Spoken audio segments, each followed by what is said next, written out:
guys, and welcome back to Pardon Our Honesty. I'm Tiffany. I'm Megan. And this is part 2 of our conversation and deep dive into postpartum life with Jen and Amanda. How long did it take you to bond, do you think? I bonded with him right away. That part, and that was where at times, I was like, is this postpartum depression or is this just my other depressions and anxieties? Because when I thought of postpartum depression prior to going through this, I always thought of like a woman that wants to hurt her baby. That was the thought I had. And I was like, that's not what I feel at all. Like, I feel immediately bonded to him. It was hard for me to kind of function. Like when he would wake up, I would cry.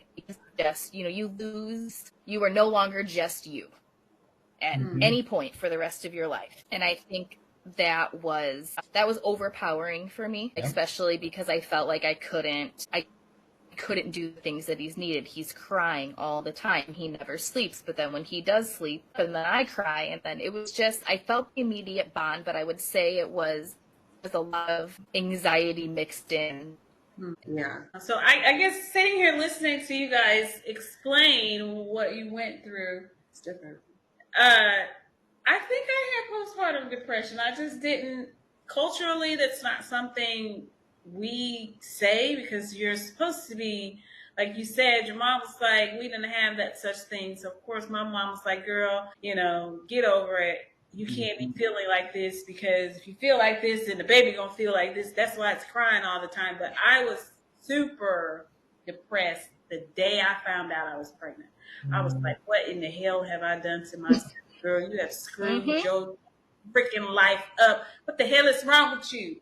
And I cried every time somebody touched my stomach. That, you having a baby? I would just cry, because I was like, I felt like you said, God, I know you give kids for a reason, but this not for me. Right now, it's not for me, Jesus. I can't do this. And then delivery was better than the other one. So this was baby number 4. So I done had 3 babies. Why are you sad now?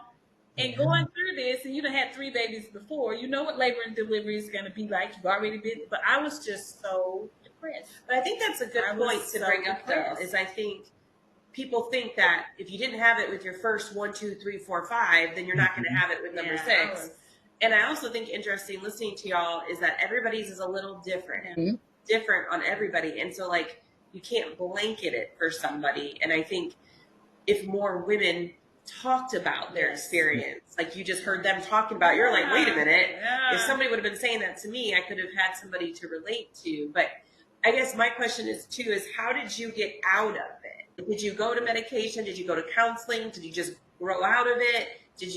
Are you still in it? Because I know there's no time limit. I have a very close friend of mine. She's going on 3 years. I mean, she's trying everything she can, but she's also very secretive about it. So like, how did you get to that? Yes, to kind of all of them. I think to the last part, I went immediately, not immediately, like Boone was 6 or 8 weeks old, and I went to my OBGYN and just started crying. And a friend of mine who we met at undergrad and we ended up living in the same town also had postpartum, and she had it horrifically bad.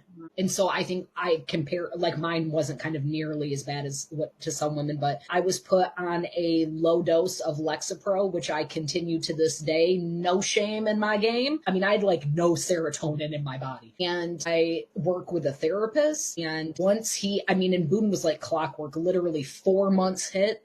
And not only did he quit crying, I no longer had to drive around in the middle of the night so that he would sleep. Not only did he quit, he started sleeping 11 hours straight. But then you wake up in a cold sweat panic because he hasn't woken up. And so it was medication, it was therapy, it was time. But there was something so powerful, first of all, about vocalizing it, saying, I'm not okay. I'm not okay.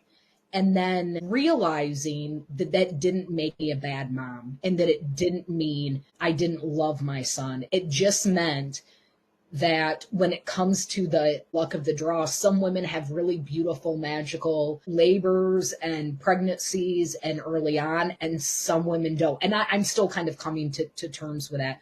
But it was really all three of those things, Megan, for me. I know some women like really avoid medication and they're, I'll just take more magnesium or whatever. And that's wonderful. But when you are in the heights of something like that, for me, it was the right choice. And do I still experience it now? I don't think so.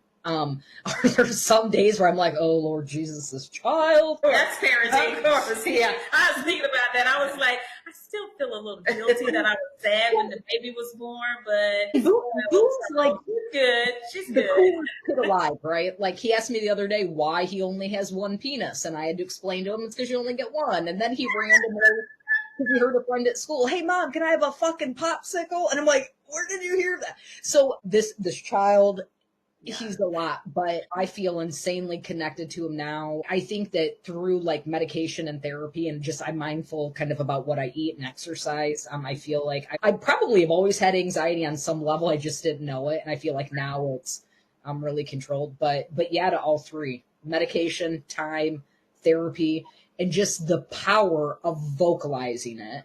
The power of realizing you're not the only one, and it's not just one type of person, and that there's no shame in it. Like I remember thinking, and Amanda, I don't know if you felt this way, but like when I would hear about women with postpartum, you hear those, not only they don't feel connected or bonded, but some women that do really horrific things. After you have postpartum, again, not that, justifying any behavior, but do I understand it on a level? Yeah. Absolutely. And there's freedom in all of that. But for me, the first relief came, the first day I'm like, I'm not okay.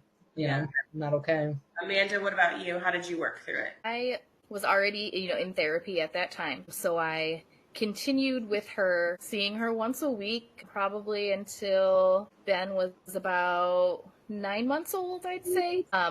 And that was really helpful because a lot of that was, we worked a lot with like realizing, like separating your feelings from logical thoughts. Like, yes, I understand that you feel like you're a bad mother, but you have to understand the truth, what part of that statement is true. And so really focusing and centering myself on the things that the reasons it's untrue. I do love my son. I am trying my best. I am doing this. Focusing on those things really helped. Also, I've gone through it and that had passed that point and their kids are, older now and sleeping through the night and just kind of seeing that this part doesn't last forever. Like Jen had mentioned, like it's not the best time of your life, like everybody says, and maybe some women did feel that way, but just kind of taking it day by day and just realizing that this doesn't last forever. I was on medication. I'm still on medication to this day, but I no longer feel, I would no longer say I have that like postpartum depression or anxiety. He's almost 2 now, but because of everything that we had went through in the beginning, I would say it makes things a lot easier now. When things happen or when he does get sick or when like now we're getting ready to go to the ENT because he probably needs tubes in his ears. But now I just take all these things as like, okay, that's what we're doing next. And to where, prior I would get very anxious about that and scared and like, what did I do to cause this, that he needs tubes in his ears? And so it was just really just working through a lot of those feelings, and not that they're invalid, they're valid feelings, but they may not be based on true statements. So what advice would you give somebody who is pregnant now and they're just so ecstatic and they cannot wait, and the day the baby comes they might feel off? Or what do you maybe suggest for them to pay attention to, or any words of wisdom you would give somebody if you're like, hey, I know you're excited about this, but if you notice this, or you feel this, or this is what I would, maybe recommend.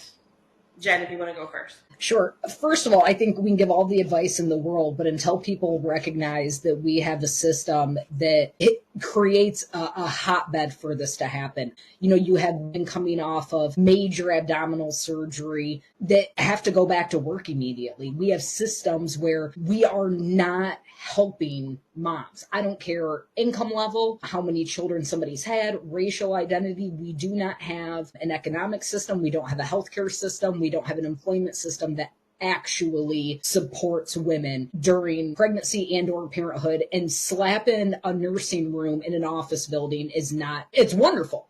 But I think that we have to acknowledge that structurally there are absolutely things that could be done to help all moms, not just those with postpartum. I think my biggest advice, and the one that I do give and have conversations, is that the scariest thing for me was I had no idea. And I like to think that I'm a relatively intelligent, progressive woman, and it never entered my mind that this could happen. And I think just telling women, like, these are the signs to watch out for. But I think we can give all the information that we want, but until there's less of a stigma and shame, I think it's hard for women to come forward. Like I mentioned, you know, my family was 2 hours south. My husband's family was 2 hours north. We were new to Grand Rapids. We had a couple friends, but there was no one to come hang out with Boone. There was no one to come relieve me. I mean, my mom would when she could, but, you know, my mom still works. And it's, I think, preparing as much as you can in advance, simply with knowledge. This may happen. And if this does, that doesn't mean there's something wrong with you. I mean, I would encourage people to talk to their OBGYN when they are pregnant, just to get an idea if your OB is going to be the kind of doctor that's going to be helpful and supportive in the process. But again, I think just reaching out and minimizing that stigma. It's hard. And I think especially when you are in certain fields, Amanda, I don't know if this is your experience, but in the world of academia, parenthood, even at most progressive of places, like, to preface it, one of my friends, the minute they found out I was pregnant, their first statement was, well, you're going to miss AFC this year. That's like our nerd conference. You're not tenured yet. Like, you're going to have to do all this work. You're the job. How can you possibly be pregnant? Yeah. And so in the field of academia, parenting is kind of becoming more common, but especially for young moms and for any accommodations to be made because you're a parent are still kind of new. So not only was it hard, but, you know, I was not in an environment with lots of other moms who'd gone through it. I have a couple colleagues that have had kids, but I mean, and that kind of adds into it as well. But I think being open, being honest about it, and that, ironically, is the absolute hardest part. You're right. Amanda? So yes, Jen, my profession, I was still taking 24-hour emergency call when I was 9 months pregnant, going in at 2 a.m., 3 a.m., and had to go back to work 6 weeks after having been. So he had to start daycare at 8 weeks old, and I had to start taking call again as soon as I went back. So yeah, there was also no time to, like, if there's no time to adjust, because it's just expected that if you're a working, you know, mother, like, you are the job, and that mothering comes second. Just, you know, even so to this day, if my son can't go to daycare because he's sick, like, I have to call my mom to come out. And I'm lucky that I have that, but I can't, you know, you only get so many call-offs a year, and then you get written up, then you get fired. So there's a lot that needs to change. But my advice would be to just be open about it, be vocal about it. Don't be ashamed. Even if you are happy and excited and everything is great, there is still that chance that your body goes through a massive change. Being pregnant, giving birth, and then not having the baby inside of you anymore, your body is just a mess, emotionally, physically. And I think it's important to, if you can establish that support system ahead of time of, you know, who am I going to call if I do get overwhelmed? Yep. Who is close enough that can get here at 2 a.m. if I need help? And just kind of having those conversations with your support system ahead of time of who can I rely on if I need extra help, you know, and understanding that there's no shame in that. You know, everyone always says it takes a village to raise a child. Don't be ashamed to use the village if you're lucky enough to have one. And if you are in an area where you don't, talk to your OBGYN, because chances are there are groups and community organizations that you can meet other mothers through and build that support system. One thing I forgot to add, Megan, I just want to add this, is that sleep. I did not realize it until Boone was probably 3.5. And for some reason he was waking up and I wasn't sleeping well, and how shitty you feel when you're getting consistent crappy sleep. There is a reason why in certain branches of the military, they use sleep deprivation in crying babies to inflict like psychological trauma. There is a reason. And I think like when I talk about supporting new moms, would I still have had postpartum if I was getting a solid 8 every night? Probably. But would it have been a hell of a lot more manageable if I was getting sleep? Absolutely. And I'm not going to do the bullshit of sleep when the baby sleeps, because no, sometimes you want to just watch Netflix or whatever. But I don't know. I mean, however that can happen, I mean, I did not even realize, like, if somebody could have come to my house 3 days a week for 2 hours so I could have gotten a 2-hour power nap. I think we all know what sleep deprivation does to the body, but yet we expect women to not only function, but function with a very demanding, unrational human being that's going to need a lot. I mean, it's counterintuitive to everything we know. So I think that's your point about sleep is a good, a lot of times people say, well, if you need anything, let me know. And most people never feel comfortable asking for help. So that's a good one. Like, if you trust me enough, I could come over and say, well, you just take a nap and I'll sit with the baby. Yeah. Like, and for moms, like postpartum or not, it's not going to prevent it. But I feel like if we can somehow figure out a way to help all new moms actually feel rested, I even know this, if I get a less than desirable amount of sleep the next day, I got to work a little bit harder to be patient with a real fun but intense, crazy little 5-year-old. And let alone, I had like a Fitbit watch then, like an hour of sleep a day, an hour. And that'd be a recommendation to sleep whenever you can.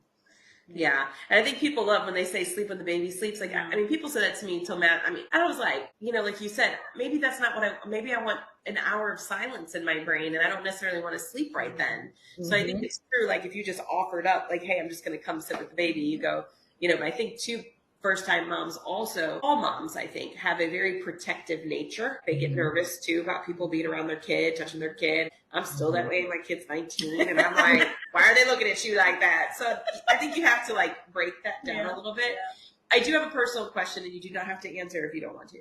Your experiences through this child, if, would it prevent you from wanting to have another child because of the fear factor of going through that, or no? Amanda? I would, if life circumstances were different, I would not be opposed to having another child. However, I will not knowingly sign up for another one when I know I'm going to be doing it on my own. People say due to their experiences, they would not want to go through it again. And I had different experiences, but a lot of that led to me having one child.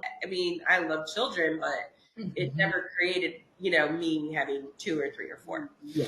When I was younger, I thought I'd have like 4, but we waited until much later in life. I got a PhD. We moved around. I had to get on fertility. And so we had Boone when I was 36. And so we knew if we were going to have another, my doctor, based on everything physically that had happened, she's like, if you want another, you're going to need to do it now. And Dale and I, again, especially the labor and delivery, that was really kind of the guiding choice for us, that we were going to have one. Like, he got a vasectomy. Boone was, sorry, babe, I'm telling everyone about your vasectomy. Boone was like 3 months old because I knew I didn't want another one right away if I even did want one. And then, if we want to add to our family, we'll do it differently. Would I have, and that's a hard question because we were always on the fence because of our age. I'm really committed to my job. The things that we want to do, we were always on the fence. Had it been rosy and glitter and unicorns, would I have been like, okay, well, let's have another one? I don't think so. So I think the biggest factor for us, honestly, was not the colic. It was my age. I'm 41 now. To everyone their own. I had no desire to be a brand new mom in her 40s. Yeah. And so, maybe a little bit of an influence just because I was in the height of colic and postpartum. And if I wanted to have another baby, I was going to basically have to do it then. But I don't think like a massive deciding factor. We still joke around about it. I see a baby and my ovaries twinkle for a minute. That's at church today, that little baby in front of us. Like, that baby's so cute. No. Dried up and shriveled. No, ma'am. Yep. Get that baby home with you. I'm out of here and crying and kiki and hollering in front of me right now. Come out. Yep. Most women that I do know that had postpartum have had other children since. Mm-hmm. So, and it doesn't necessarily mean it's going to happen with everyone, so that's always, like, I have a friend who the first one she did, and the second one she did not. So your body is just your body. Well, and I think it's like, my husband and I have talked about this too. After you know you can do it, after you know you can get through it, just with parenting, let alone postpartum, it's like, okay, I could do it again. So yeah, I mean, if I was younger, we probably would have had another, although shit's so expensive with one. I'd have to rob a bank to have two. But yeah, I think that it's even for women that have had really severe postpartum, the ones that I know, they're like, man, I was able to get through it. I kind of know what I have to do. I know the warning signs. I know all that. So I think for me, a lot of it too was like, I had no fucking clue what was happening. No idea. Does the childbirth experience play into that postpartum? Like, you both had traumatic, right? Delivery. Does that kind of a trigger, or were you going to have it regardless? Like, do you know? Is it because I hear a lot of people when they have those situations, the baby's stuck or they have to have a C-section, it seems higher that they have postpartum. So I wonder if that has influence on it. Yeah, I think statistically that research shows that women that have traumatic, like pregnancies, labors, deliveries, maybe have a statistically slightly higher chance, but I don't know if they've the different like causation and correlation. I don't know how much. Because you both said that. So, and I think that there just needs to be more research on it because, I know for mine, like I said, I was in labor for a day and a half. I pushed. I couldn't tell you how long. Boone was a big boy. Kind of went, and so they had to do a C-section, and then everything kind of went haywire. I was hemorrhaging, same thing like Amanda. They didn't know what had happened, what was going on. Was it likely a factor? I mean, it probably didn't help anything, but would I have had it? I mean, I know women that have had, medicine-free vaginal deliveries that were, just the stuff of utopia and got severe postpartum. So I think it's kind of a... Just your body. Yeah. Well, we appreciate that y'all came on and shared, and we hope this reaches a lot of people. And I didn't cry. I totally figured I would cry a ton. We're going to ask Amanda for any last words or any last comments you want to make. We get out of here and let the world hear all our business. Yeah, thanks for having me on, and I hope that this helps someone, encourages someone to speak up, reach out, and Jen, good for you. You did it. You've made it through. Yes. But yeah, I think just don't be ashamed. There's nothing to be ashamed of, as hard as it is to even say that now. Yeah, I agree. So we'll let that be the final words. And again, we thank you both y'all for very being much here and openly sharing your experience with us. And hopefully this helps someone realize they are not alone. You do not need to be ashamed. And you should share this video with all the women that you know that are thinking about having a baby, have babies, or have friends and daughters that are going to have babies, because they need to know about this. Yes. So please like, share, and subscribe. And until next time, bye, guys. Bye.